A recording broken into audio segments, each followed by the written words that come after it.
Hello दोस्तों, आपका अपने चैनल लोहागढ़ स्टडी पॉइंट में स्वागत है। तो आज से हम करने वाले हैं हमारी 11वीं की मैथ्स। तो आज हमारा पहला टॉपिक ही रहेगा जिसको सेट समुच्चय कहते हैं। तो अभी आपने जिन्होंने मैथ साइंस ली है उनके लिए उनके सामने एक बहुत बड़ी चुनौती होगी कि पता नहीं मैथ को कैसे सॉल्व करें। इससे पहले आपने कभी भी इन सब चीज़ों से मतलब नहीं रखा होगा या फिर पढ़ाई भी नहीं होगी, और जो भी पढ़ा होगा वो थोड़ा बहुत ही पढ़ा होगा। मतलब जो भी आपने 10th में पढ़ा ना उससे बहुत हटके है आप जो पढ़ने वाले हो। लेकिन चिंता वाली कोई बात नहीं है, बेसिक से पढ़ेंगे आराम से, फुल कॉन्फिडेंस, और हम हैं ही किस लिए, मस्त तरीक़े से। ठीक है, तो आज अपन स्टार्ट करने वाले हैं सेट्स, समुच्चय। तो समुच्चय के बारे में बता दें आपको, समुच्चय कहते किसे हैं। समुच्चय में आपका संग्रह आ जाता है, वस्तुओं का संग्रह। जैसे कि हमारे आपके जो भी स्कूल में या फिर स्कूल में जितने बार विद्यार्थी हैं या आपकी जो क्लास है उसमें जितने बार विद्यार्थी बैठे हुए हैं उन सब की संख्या हमारा एक तरीके का समुच्चय हो गया। या फिर आपसे कहें कि जो भी विद्यालय है उसमें कितने बगीचों में कितने मतलब वृक्ष हैं उनकी संख्या हमारा समुच्चय हो गया। या फिर आपसे कहा जाए कि ताश की गड्डी तो आपने देखी होगी, ताश की गड्डियों की संख्या। ये हमारा जो भी मैंने अभी अभी बताई है सभी चीज़ें होती हैं हमारी वस्तुओं का संग्रह होती हैं, और यही संग्रह हमारा सेट्स या समुच्चय कहलाती हैं। इसी बात को आगे बढ़ाते हुए अगर मैं आपसे कहूँ कि आप सोचो भारत की नदियों के बारे में, भारत की नदियों का समूह बनाओ, ठीक है, तो आपके माइंड में भारत की बहुत सारी नदियों का नाम आएगा। लेकिन यहीं पे अगर मैं कहूँ कि आपसे कि नील नदी, ठीक, अगर मैं यहीं से आपकी कहूँ कि नील नदी, देखो जैसे अभी मैं आपको बताऊँ कि आप लो भारत की नदियों का समुच्चय, भारत की नदियाँ, भारत की नदियों का समुच्चय लो, तो आपके पास में बहुत सारी नदियों के नाम आएंगे। लेकिन अगर मैं कहूँ कि मैं यहीं पे आपसे कहूँ कि नील नदी, तो आप क्या कहोगे कि ये तो भारत की नदियों में आती नहीं है।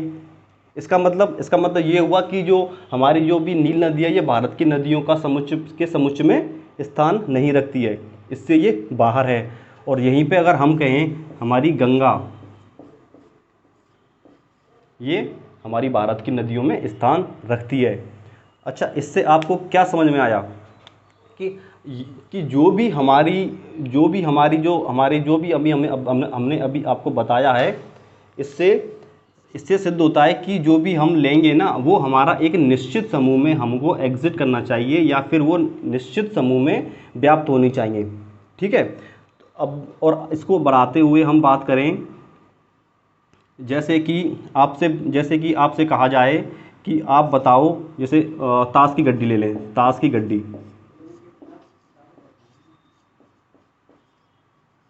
गड्डी, ये सारी के सारी ताश की गड्डी जितनी बार भी लेंगे, एक से लेकर के 10, फिर गुलाम बेगम बादशाह जो भी आती हैं वो सब ताश की गड्डी के अंदर का समूह बन जाएगा। फिर आपसे कहा जाए कि एक भीड़ है, व्यक्तियों की भीड़, आपसे कहा जाए कि व्यक्तियों की भीड़ हो गई, ये हमारा एक तरीका का समुच्चय हो गया। ठीक है, या आपसे कहा जाता है कि कक्षा 11 के विद्यार्थियों की संख्या, कक्षा 11th की विद्यार्थियों की संख्या,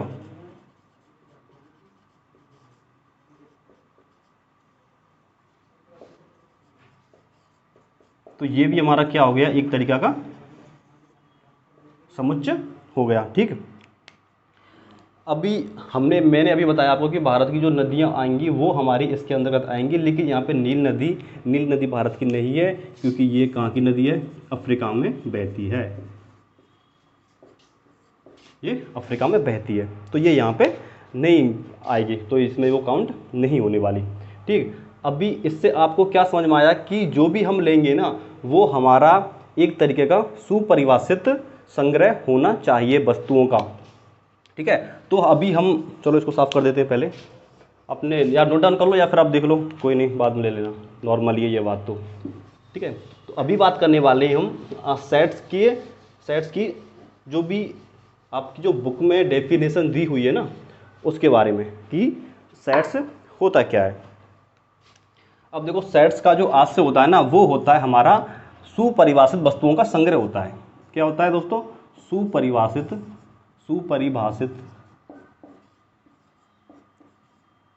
सुपरिभाषित वस्तुओं का संग्रह। सुपरिभाषित वस्तुओं का संग्रह।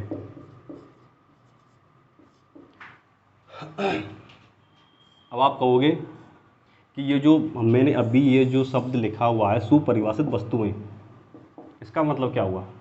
तो बताता हूँ अभी आपको। इसका मतलब है कि हम किसी भी वस्तु को लेकर के ये कह सकते हैं कि ये जो वस्तु है एक निश्चित तौर पर एक नियम का पालन कर रही है और इसके संग्रह में है। ठीक है, जैसे मैंने अभी बताया था आपको कि हमारे पास भारत की नदियाँ बताई, आपको हमने बताई थी भारत की नदियाँ, लेकिन यहाँ पे हमारी जो नील नदी थी ना, वो यहाँ पे नील नदी वो इसमें नहीं थी, लेकिन जो भारत की और है ना, गंगा गोदावरी जो भी है, ये सारी नदियाँ यहाँ पे आती हैं। तो इसी बात से स्पष्ट होता है कि हमारे पास जो सेट्स की जो उचित परिभाषा है ना, वो होती है कि हमारे पास सुपरिभाषित वस्तुओं का संग्रह होगा, वो कहलाएगा हमारा सेट्स कहलाएगा। ठीक, अब हम बात करते हैं कि सेट्स के अंतर्गत अभी जैसे एक और अन्य उदाहरण लेते हैं कि अभी मैं आपसे कहूँ कि आप किन्हीं 5 महान गणितज्ञों के नाम बताओ। अगर मैं आपसे पूछूं कि 5 महान गणितज्ञों के नाम बताओ, तो प्रत्येक विद्यार्थी के माइंड में जो भी गणितज्ञ आएंगे वो सबके नाम बताएंगे। कोई अन्य 5 बताएगा, कोई अन्य 5 बताएगा।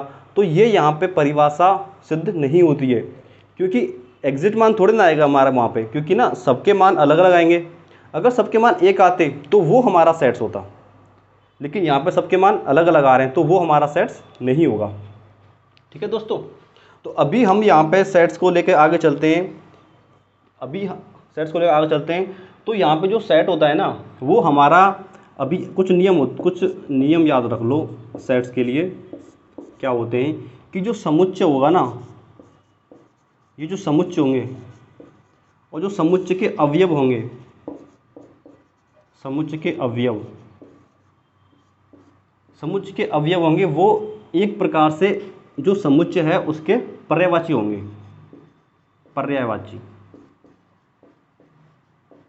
इनको हम पर्यायवाची कह सकते हैं। दूसरी बात, जो हम समुच्चय लेंगे ना, उस समुच्चय को अंग्रेजी वर्णमाला के कैपिटल अक्षर, मतलब बड़े अक्षरों से ही हम इंगित करेंगे। ठीक है, समुच्चय को अंग्रेजी वर्णमाला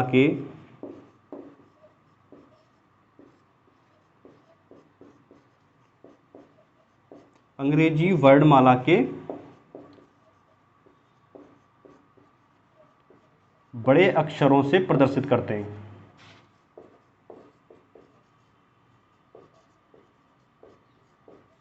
बड़े अक्षरों से प्रदर्शित करते हैं। जैसे हमारा ए हो गया, बी हो गया, सी हो गया, डी हो गया, इसी प्रकार। ठीक है दोस्तों, अब बात करते हैं तीसरे नियम की। तीसरा नियम क्या है कि जो समुच्चय के अंदर जो अवयव आएंगे, हमारे समुच्चय के अंदर अवयव आएंगे, समुच्चय के अंदर अवयव,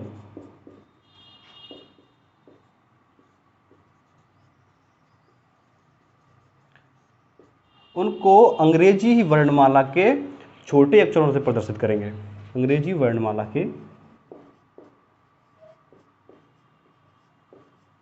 छोटे अक्षरों से प्रदर्शित करेंगे।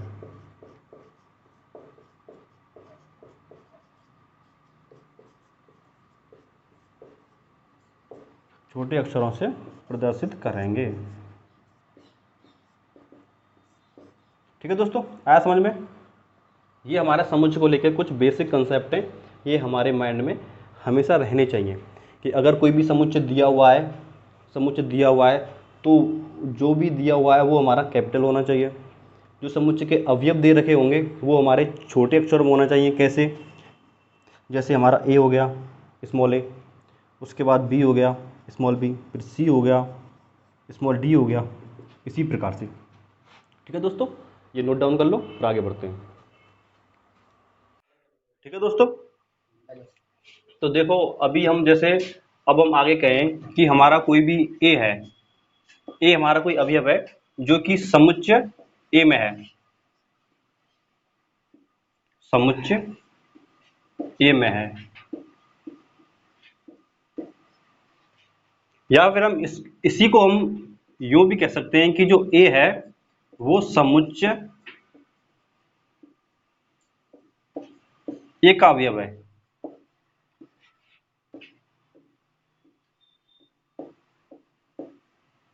अब इसी बात को हम एक तरीका और भी है जिसको कह सकते हैं हम ए समुच्चय ए में स्थित है। ठीक है दोस्तों। तीनों का मतलब सेम ही है और इनका मतलब है कि जो हमारा जो ए है ना, जो ए है वो समुच्चय ए में विद्यमान है, तो तीनों का मतलब सेम है। ठीक है, लेकिन यहाँ पे हम जो ये जो लास्ट में लिखे हैं ना हमने, जैसे में है, इसका अवयव है, में स्थित है, इन तीनों का मतलब ही एक है। ठीक, कि ये जो ए अवयव है वो ए में एग्जिस्ट करता है, ए में विद्यमान है। अब यहाँ पे ये जो तीनों जो हैं ना, ये जो तीनों बातें हैं, इनको हम एक यूनानी चिन्ह एप्सिलॉन, इसको क्या बोलते हैं हम, एप्सिलॉन बोलते हैं, एप्सिलॉन, एप्सिलॉन, जिसको हम बोल सकते हैं बिलोंग्स टू भी बोलते हैं, बिलोंग्स टू से प्रदर्शित करते हैं। ठीक है ना, इससे क्या करते हैं, प्रदर्शित करते हैं, से प्रदर्शित करते हैं, से प्रदर्शित करते हैं। अब इसको लिखेंगे कैसे, क्योंकि ये जो हिंदी है ना, हिंदी तो हमें लिखनी नहीं है, तो हम लिखेंगे A belongs to A, A belongs to A.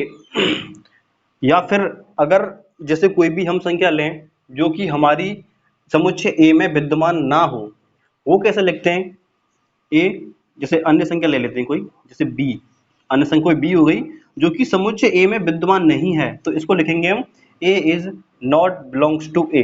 कैसे कहेंगे इसको, sorry, B is not belongs to A, मतलब इसको हम लिखेंगे जो बी है ना, जो वी है वो समुच्चय ए में,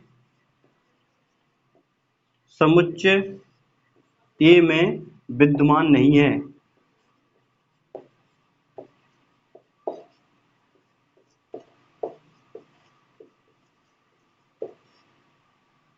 ठीक है दोस्तों। अगर कोई भी वस्तु या कोई भी चीज, कोई भी वस्तु अगर हमारी जिस समुच्चय में विद्यमान होती है उसको प्रदर्शित करते हैं हम एप्सिलॉन से, जिसको बोलते हैं हम बिलोंग्स टू, तो ए बिलोंग्स टू ए बोलते हैं।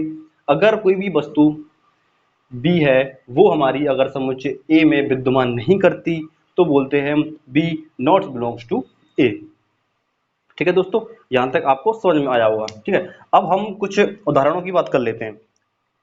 जैसे हम ही अभी आपसे कहा जाए कि कुछ उदाहरण ले लेते हैं, कहा जाए आपसे कि संख्या 10 तक विषम विषम प्राकृतिक संख्याएं, विषम प्राकृतिक संख्याएं लिखो।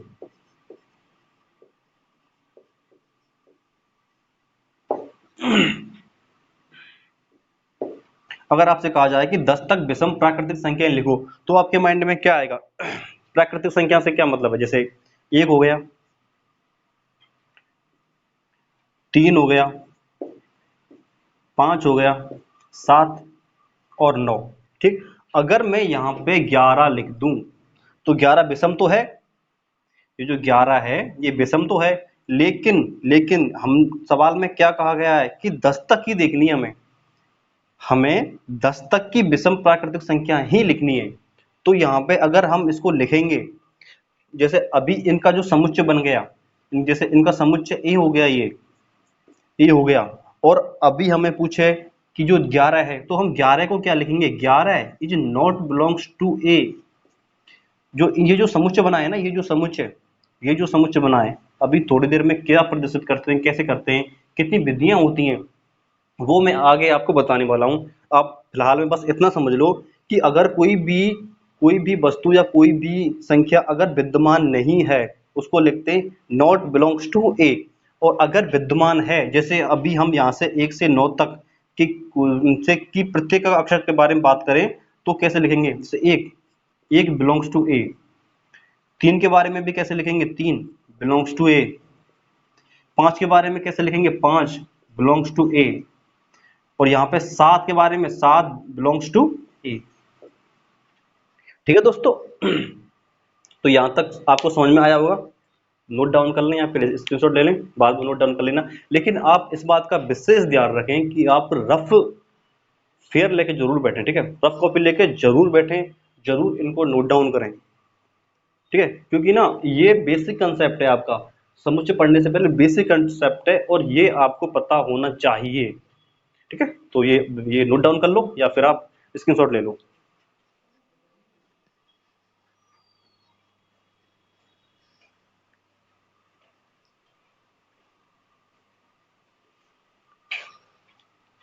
ठीक है दोस्तों,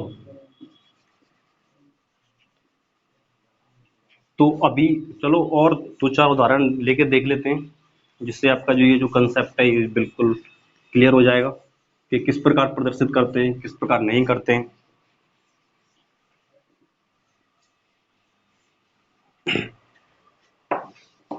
ठीक है, अन्य देखो, तुम अन्य उदाहरण देखो। अभी आपसे कहा जाए कि जो भी अंग्रेजी वर्णमाला में जो भी स्वर होते हैं ना, अंग्रेजी वर्णमाला में स्वर होते हैं उनको प्रदर्शित करो। तो अंग्रेजी वर्णमाला के स्वर कितने होते हैं? 5 होते हैं, ए, ई, आई, ओ और यू। ठीक है दोस्तों, लेकिन अभी यहाँ पे हम और भी कुछ वर्ड लिख दें, जैसे बी हो गया, सी हो गया। ठीक है, तो यहाँ पे ये जो वर्ड मैंने लिखे हैं ये अंग्रेजी के स्वरों को एग्जिस्ट नहीं करते, ये यहाँ पे बिलोंग्स टू नहीं है, तो ये यहाँ पे हम नहीं लिख सकते। इसी प्रकार हम जैसे अभी सवाल लें कि 10 तक की संख्याएं लिखो, 10 तक की संख्याएं लिखो।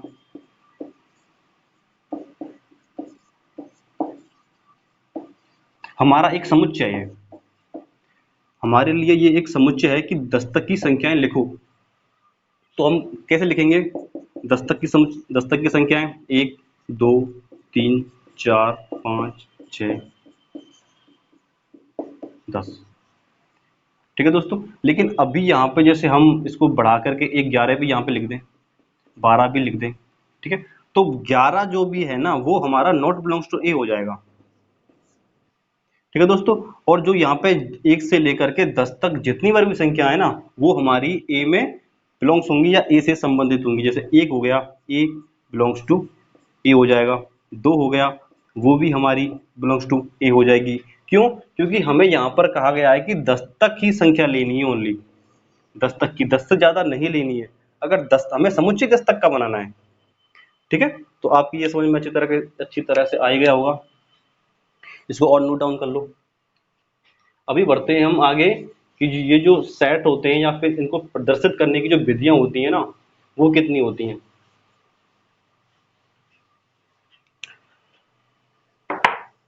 तो दोस्तों सेट को प्रदर्शित करने की जो विधियां होती हैं ना वो 2 होती हैं विधि। समुच्चय को प्रदर्शित करने की विधि, चलो शुरू से लिख देते हैं, सेट्स को प्रदर्शित करने की विधियां।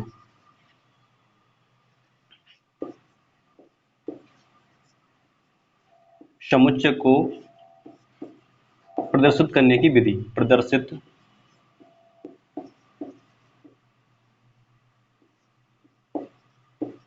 करने की विधियां।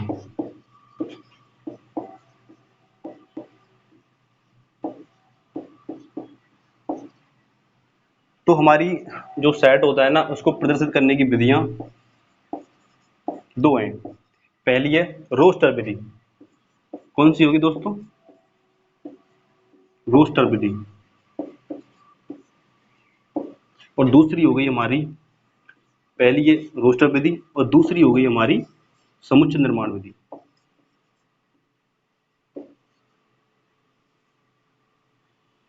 समुच्चय निर्माण विधि, चलो दोबारा से लिखते हैं, समुच्चय निर्माण विधि।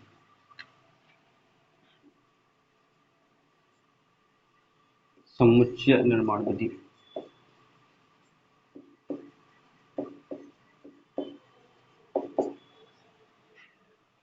अगर आपसे पूछे कि जो सेट है ना, जो सेट का समुच्चय उसको प्रदर्शित करने की कितनी विधियां हैं, तो आप कहना कि जो सेट को प्रदर्शित करने की विधियां हैं वो दो हैं।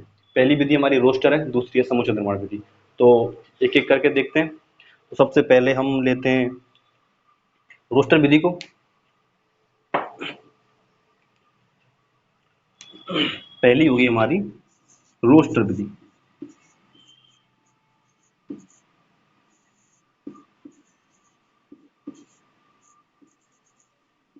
रोस्टर विधि,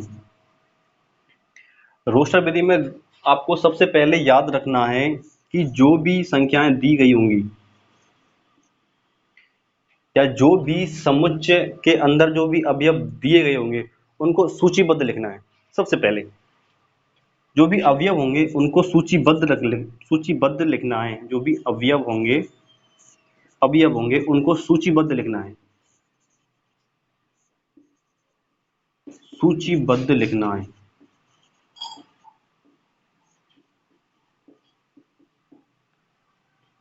दूसरा आपको याद रखना है कि जो भी अवयव होंगे उनके मध्य में अर्धविराम चिन्ह का उपयोग करना है। जो भी आपको जो अवयव दे रखे होंगे, जो भी अवयव दे रखे होंगे, अवयवों के मध्य, अवयवों के मध्य या फिर कह लें इनको पृथक करने के लिए, अवयवों को पृथक पृथक लिखने के लिए, पृथक मतलब अलग अलग लिखने के लिए,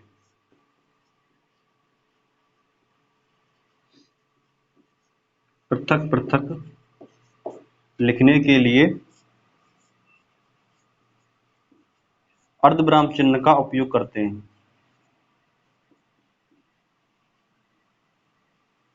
अर्धविराम चिन्ह का उपयोग,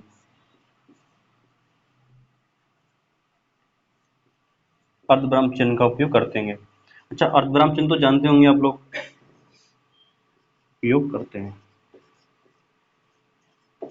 शायद हिंदी में प्रॉब्लम आवे तो अर्धविराम चिन्ह को हम कॉमा बोलते हैं,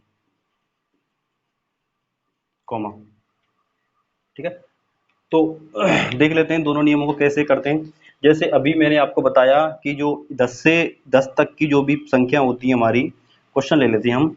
जो 10 तक की विषम प्राकृतिक संख्याएं लिखो, 10 तक की प्राकृतिक विषम संख्याएं, प्राकृतिक विषम संख्याएं लिखो।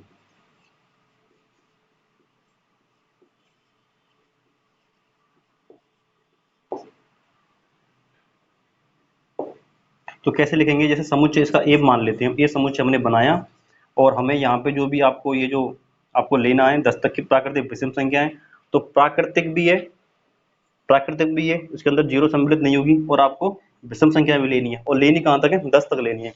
तो कहाँ से प्रारंभ करेंगे, एक से करेंगे, एक होता है, उसके बाद में कॉमा लगा देंगे यहाँ पे, एक होता है, उसके बाद में यहाँ पे 3 होगा, फिर कॉमा लगा देंगे, उसके बाद में क्या होगा, 5 होगा, फिर कॉमा लगा देंगे, उसके बाद में 7 होगा, फिर कॉमा लगा देंगे, और उसके बाद में होगा 9। ठीक है दोस्तों, तो यहाँ पे जो अभी आपको दूसरा नियम बताया मैंने, उसका मतलब है कि जो भी अवयव होंगे ना उनको पृथक पृथक लिखने के लिए हम ये जो बनाए गए हैं ना, ये इन चिन्हों का, अर्धविराम चिन्ह का उपयोग करते हैं। ठीक है सर। अब बात करते हैं तीसरे नियम की। तीसरे नियम में आता है कि जितने बार भी हमारे अवयव होंगे ना, उन सभी को हम एक कोष्टक, जिसको बोलते हैं मझला कोष्टक, उसके अंतर्गत लिखेंगे। जो भी हमारे जो भी अवयव हो ना, सभी अवयवों को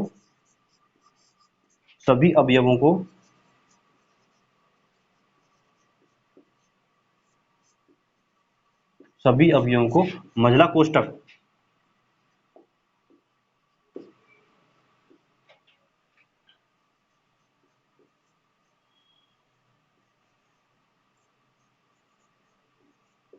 मझला कोष्टक में लिखेंगे।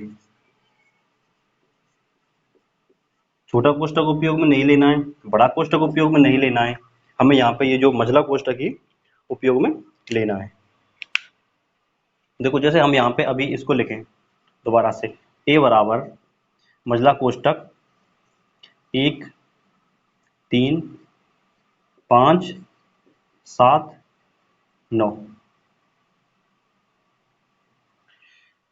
ठीक है दोस्तों, तो ये हमारी हो गई रोस्टर विधि, और ये रोस्टर विधि के कुछ हो गए नियम। ये आप पहला नियम हो गया कि हमें सबसे पहले अवयवों को सूचीबद्ध लिखना है। उसके बाद हो गया कि जो अवयवों के मध्य है ना, वो हमें कौन चिन्ह का प्रयोग करना है, अर्धविराम चिन्ह का प्रयोग करना है। उसके बाद आगे हमारा जो भी सभी अवयवों को मझला कोष्टक के अंदर लिखना है। ठीक है, ये आप नोट डाउन कर लो या फिर स्क्रीनशॉट ले लो।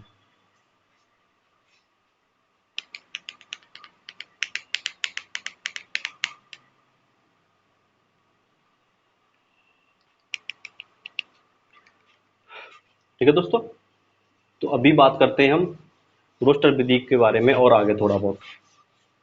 बेसिक तो नियम तो यही है इसके, लेकिन एक और नियम है।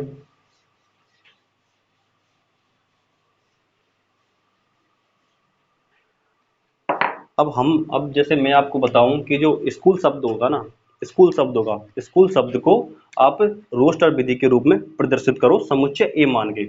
जैसे हम समुच्चय स्कूल को क्वेश्चन दूं मैं आपके लिए कि जो स्कूल शब्द है SCHWL, स्कूल शब्द है, इसको रोस्टर विधि के रूप में लिखो, रोस्टर रूप में लिखो।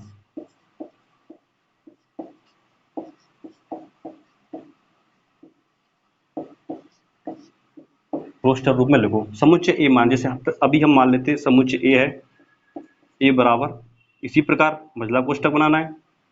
उसके बाद में पहला अभी अब एस हो गया, फिर सी हो गया, फिर एच हो गया, फिर ओ हो गया और फिर एल हो गया। ठीक है दोस्तों, तो यहाँ पे ध्यान रखने वाली बात क्या है कि जो ये यहाँ पे जो ओ है ना, ओ जो है वो 2 बार आया है, लेकिन हमें रोस्टर रूप में इस बात का विशेष ध्यान रखना है कि कोई भी शब्द, कोई भी अक्षर की पुनरावृत्ति नहीं होनी चाहिए। ठीक है दोस्तों, तो अभी यहाँ पे एक और नियम निकल के आया।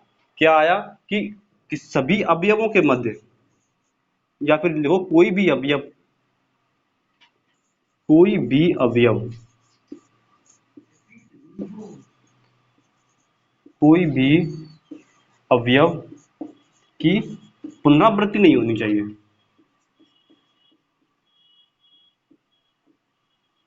कोई किसी भी अवयव की पुनरावृत्ति नहीं होनी चाहिए।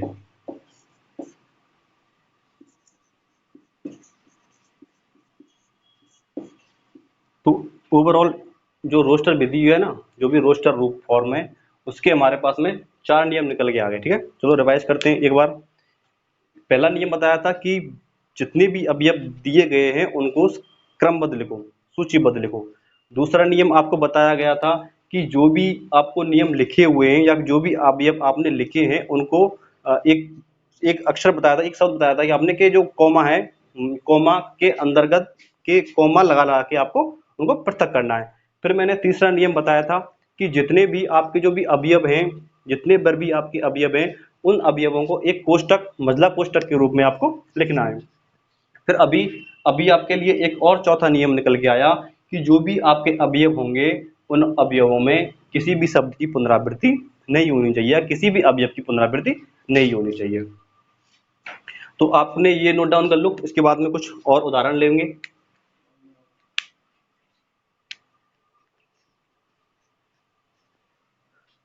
चलो अन्य एक उदाहरण ले लेते हैं, जिससे आपको आपका जो भी रोस्टर फॉर्म की जो कंसेप्ट है ना वो बिल्कुल क्लियर हो जाएगा। जैसे अभी मैं आपसे कहूं कि 10 तक की विषम संख्या, अब तक तो विषम थी लेकिन अब क्वेश्चन ले लेते हैं कि 10 तक की विषम संख्या लिखो। 10 तक की, सॉरी, सम प्राकृत संख्या है, सम प्राकृत संख्या लिखो। विषम की तो हमने अभी पढ़ी थी आपने, तो 10 तक की सम प्राकृतिक संख्या है, प्राकृत,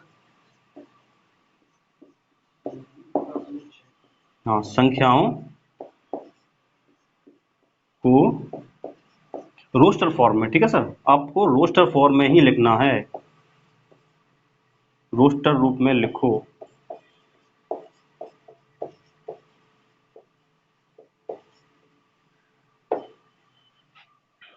तो देखो अभी हम कोई भी शब्द मान लेते हैं जो जिनका जो भी आपका जो भी समुच्चय बनेगा उसको यही मान लेते हैं। जैसे ए एक समुच्चय हो गया हमारा, और समुच्चय को बताया था मैंने कि हमने जितने भी समुच्चय लेने उनको कैपिटल कैपिटल लेटर में लेने। उसके बाद में हमें यहाँ पर पूछा क्या गया है कि सम प्राकृतिक संख्या पूछी गई है, सम प्राकृतिक संख्याएं। और सम प्राकृतिक संख्या होती कौन कौन सी है, 2 4 6, ठीक है। लेकिन यहाँ पे पूछा गया है कि हमें 10 तक ही लेनी है, 10 तक की लेनी है। तो हमारी संख्या कितनी हो गई, 2 4 हो गई, 6 हो गया, 8 हो गई और 10 हो गया, ठीक है दोस्तों। और यहाँ पे पुनरावृत्ति भी नहीं हो रही है। और सबसे बड़ी बात क्या है कि यहाँ पे जो भी है हमको मंझला कोष्ठक का उपयोग करना है। तो आपको ये रोस्टर फॉर्म समझ में आई गई होगी। उसके बाद अभी बात करते हैं हम दूसरे फॉर्म के बारे में।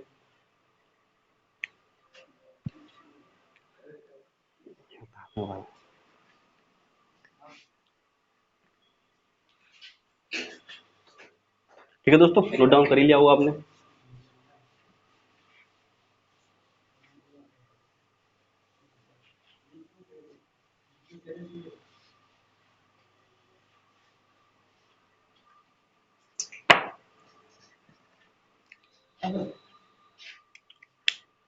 तो आपको समझ में आ ही रहा होगा ठीक प्रकार से, ठीक है दोस्तों। तो आपके जो भी फ्रेंड लोग हैं ना उन सबको बता दिया करो, ठीक है, ताकि हमें भी मोटिवेशन मिलता रहे इससे। तो अभी हम दूसरी अभी आपने पढ़ी रोस्टर पद्धति।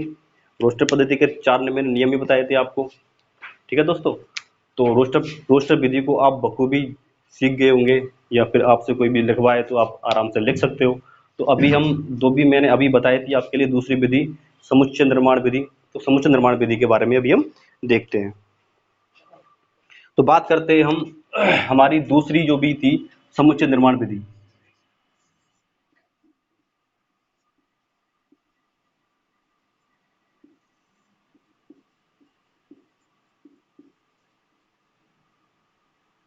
समुच्चय निर्माण विधि।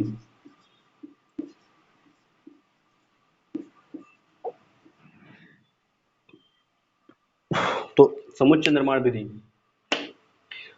तो समुच्चय निर्माण विधि होती क्या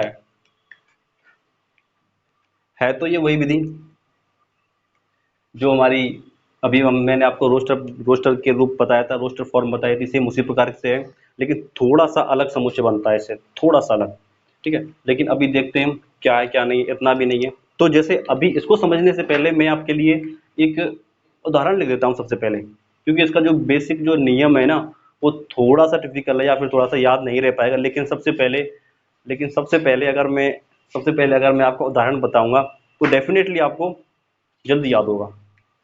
कैसे, देखो अभी मैं आपको आपको एक उदाहरण देता हूं कि जो भी हमारा ये जो अवयव है, ये जो अवयव है और सबसे और मतलब कोष्टक x, और जो x है, x अंग्रेजी वर्णमाला का स्वर है, x अंग्रेजी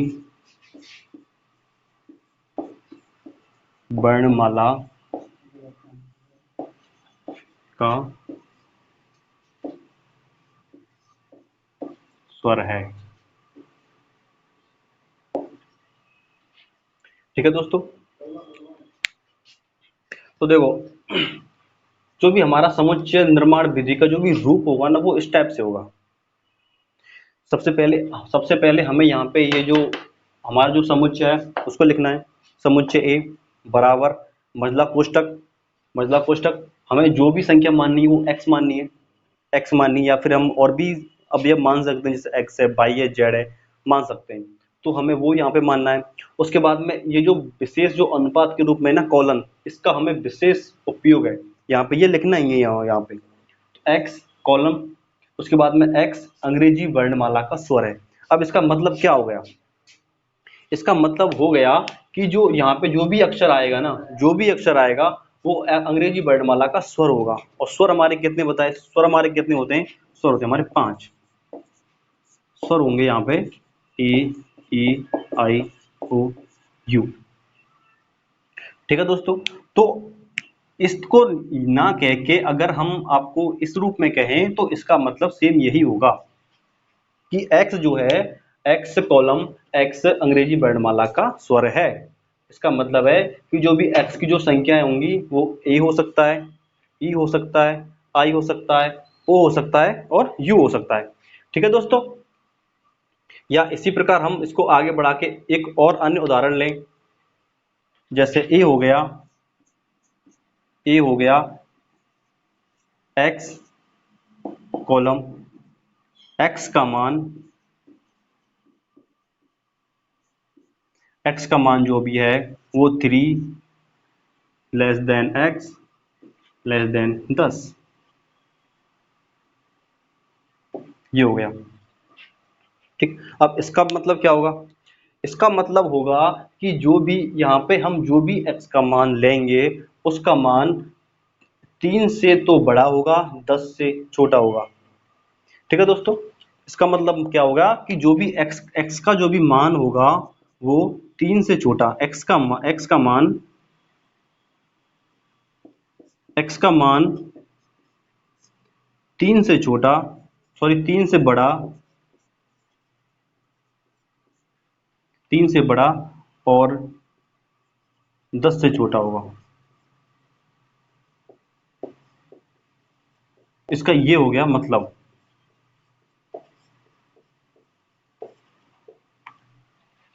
अब और इसको कहेंगे किस प्रकार से, ये तो इसका मतलब हो गया। ठीक है कि ये जो भी मान, ये जो हमें दिखला, इसका आपको मतलब पता ही होगा। इसका मतलब है 3 लेस देन एक्स और x लेस देन 10, इसका मतलब आपको पता ही होगा। लेकिन इसको कहेंगे क्या, बात तो ये है कि आपको बोलना है, इस शब्द को बोलना है। इसका मतलब होगा कि x एक समुच्चय है, जो कि जो कि 3 से बड़ा और 10 से छोटा है। ये हमारी परिभाषा में आएगा इसका मान। ऐसे जैसे हमने यहाँ पे देखा ना कि x अनुपात या x कॉलन x अंग्रेजी वर्णमाला का स्वर है। इसका मतलब हो गया कि x एक समुच्चय है जो कि अंग्रेजी वर्णमाला के स्वर हैं। इसका हो गया x कॉलन x का मान 3 less than x less than 10। इसको कहेंगे हम कि जो x का है वो एक समुच्चय है जिसका मान x से 3 से तो बड़ा है और 10 से छोटा है। ठीक है दोस्तों, ये होगी हमारी समुच्चय निर्माण विधि। इसके जो नियम है वो आपको जब मौजूद में बता देता हूँ। नॉर्मली क्या होते हैं, सबसे पहले तो यहाँ पे रिवाइज कर रहा हूँ, पहले ही बता दिया था मैंने आपको वैसे तो नॉर्मली, लेकिन फिर भी एक बार आप रिवाइज देख लो कि यहाँ पे जो भी आपको ये समुच्चय है ये यहाँ पे लिखना है, कैपिटल में लिखना है। इसके बाद में आपको ये जो मझले कोष्ठक है इनका प्रयोग करना है। इसके बाद में आपको कोई भी संख्या लिखनी है यहाँ पे, सॉरी कोई भी अवयव लिखना है यहाँ पे, x हो गया, y हो गया, z हो गया, जो भी हो गया वो आप यहाँ पे लिखना है। इसके बाद में इस कॉलम का प्रयोग करना है, इसके बाद में यहाँ पे लिखना है जो भी यहाँ पे हमारे लिए जो भी विशेषता उस शब्द की दी हुई होगी, उस शब्द की जो भी विशेषता दी गई होगी वो हमें यहाँ पे लिखना है। विशेषता से मतलब क्या होगा, क्योंकि यहाँ पे देखो ये हमें जो स्वर हैं, ये हमारे जो भी स्वर हैं, अगर हम इस लाइन को लिख देते हैं कि x अंग्रेजी वर्णमाला का स्वर है तो हमारे पास में यहाँ पे सिर्फ ये शब्द ही माइंड में आएंगे, ए ई आई ओ यू। इसके अलावा कोई भी अवयव हमारे दिमाग में नहीं आएगा, क्योंकि यहाँ पे स्पष्ट कहा गया है कि स्वर ही चाहिए हमें यहाँ पे।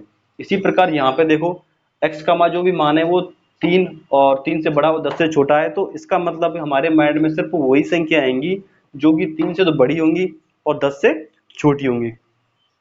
ठीक है दोस्तों, तो अभी आपको समझ में आ गया होगा। आपके लिए आज हमने सेट के बारे में जो भी नॉर्मल बातें थी वो मैंने आपको बता दी।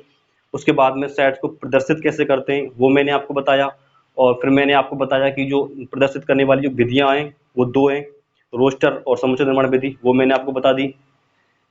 ठीक है, वो मैंने आपको बता दी। और जो भी इसके जो भी आगे जो भी न्यूमेरिकल हैं, मतलब सॉरी जो भी आपके एग्जाम्पल हैं वो मैं आगामी जो भी कक्षा होगी वो उसमें बता दूंगा।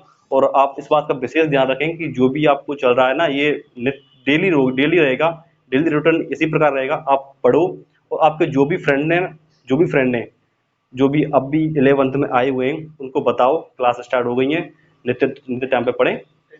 ठीक है, हाँ। और अभी 10th की भी क्लास चली रही है, इसके साथ में ना हमने और हमारी बायोलॉजी, केमिस्ट्री, ठीक है, और 10th की साइंस और मैथ चली रही है, डेली डेली चालू हो गई हैं, तो उनको भी आप विजिट कर लो। हमारा जो भी जो भी चैनल है उसका टेलीग्राम भी है, FB भी है, आप चेक कर सकते हैं। और अपने फ्रेंडों को जितना हो सके अपने फ्रेंडों से कहो और सब्सक्राइब जरूर करो। ठीक है दोस्तों, धन्यवाद।